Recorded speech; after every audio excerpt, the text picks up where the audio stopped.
CEO David Risher, when he took over Lyft, got into a price war with Uber, slashing prices were only the customer's benefit, and he made it very, very clear where his priorities lie.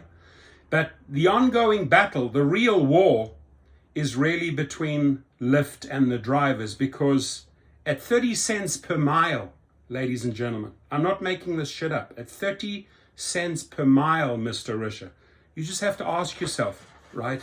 Would you want your 21-year-old to drive out there and do trips at 30 cents per mile? Would you want your cousin's brother's son or daughter to go and work at 30 cents per mile? No, you wouldn't. So why offer these type of rates, right? This is your losing battle. This is where drivers are leaving you in droves. And the bigger issue, they come out saying, oh, you know what, we're growing our customer base. Are we growing our driver base? You're not growing your driver base at all, right? They're actually leaving you in droves. And this is why I've spoken to countless Lyft riders and passengers that say, I'm waiting forever for a Lyft driver. Why do you think you're waiting forever for a Lyft driver, dear passenger? Because why on earth should somebody go out and do 16.5 miles?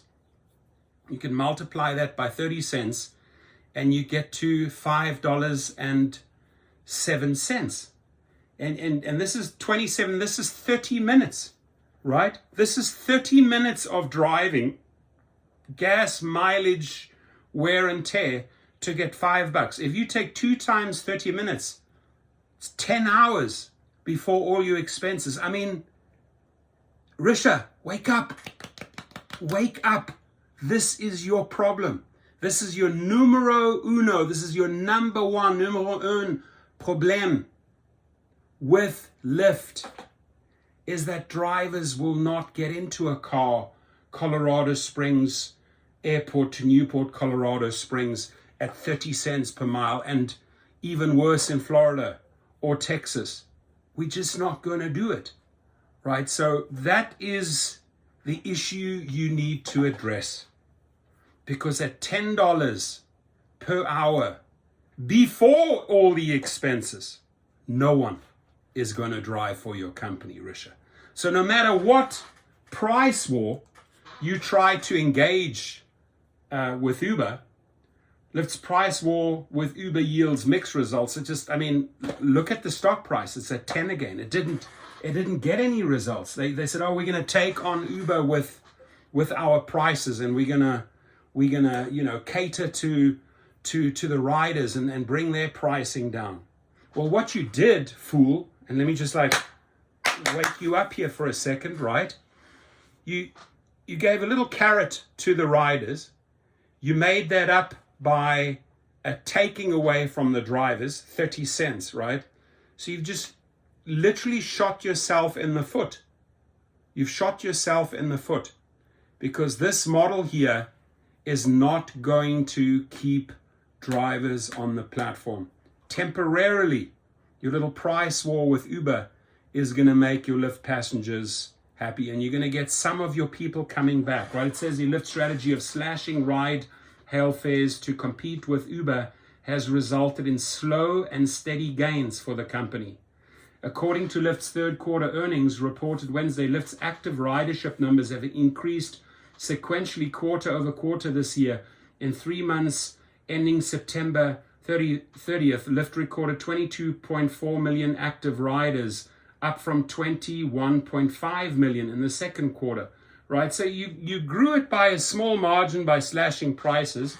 Your battle in the price war didn't work out, but where you hurt yourself the most is you alienated the drivers. You alienated the drivers. And again, ladies and gentlemen, driving for 16.5 miles for 30 minutes to make $5. Who out there would take this trip? Nobody, Mr. Risher. So there you have it. You have your answer. You want to understand why you are not winning this Lyft battle? Investors, sit down with him. explain this very, very basic business model that I've just put on the table for you, right? I mean, I couldn't make it more clear than this. Engaging in a price war with Uber, slashing the prices, temporarily satisfying your riders at the detriment, at the cost of all your drivers, right? You need to come up with more creative ways, right? You need those drivers. It doesn't matter how many riders you start building out. Even if you go from 22 million to 25 million, another 3 million in the next quarter, you are losing the people here. This needs to be addressed, right? That is what drivers are interested in. They will not get in the car and switch on the ignition and take this trip. So if you go up here, there's a little button. Decline. You decline it because you're not making money. You are working backwards. And I just made a video in Florida where the lady's breaking her back, and she said she was addicted to the model. Well, you can get addicted to this, right? Because you think that the next trip around the corner or the next one is going to get you out of this rut.